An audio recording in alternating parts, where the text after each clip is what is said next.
Fövqəladə Hallar Nazirliyi yağıntılı hava şəraiti ilə əlaqədar əhaliyə müraciət edib. Nazirlikdən APAya verilən məlumata görə müraciətdə deyilir. Milli Hidrometeorologiya Xidmətinin məlumatına görə, hazırda ölkə ərazisində müşahidə olunan yağıntılı hava şəraitinin dekabrın 11-i gündüzədək davam edəcəyi, yağışın ayrı-ayrı yerlərdə leysan xarakterli intensiv olacağı, bəzi yerlərdə su basmanın, çaylarda qısa müddətli sel və daşqının baş verəcəyi proqnozlaşdırılır. Qeyd olunanlarla bağlı Fövqəladə Hallar Nazirliyi əhaliyə müraciət edərək müvafiq təhlükəsizlik qaydalarına riayət etməyə çağırır. Belə ki, intensiv yağıntıların səbəb ola biləcəyi su basma, habelə sel və daşqından qorunmaq üçün təhlükəli ərazilərdən uzaq durmalı. Belə təhlükə ilə üzləşdikdə dərhal yaxınlıqdakı yüksəkliyə qalxmalı.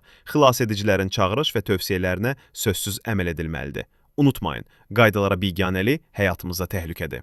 Fövqəladə Hallar Nazirliyi təhlükə zamanı 112-yə zəng etməyi tövsiyə edib.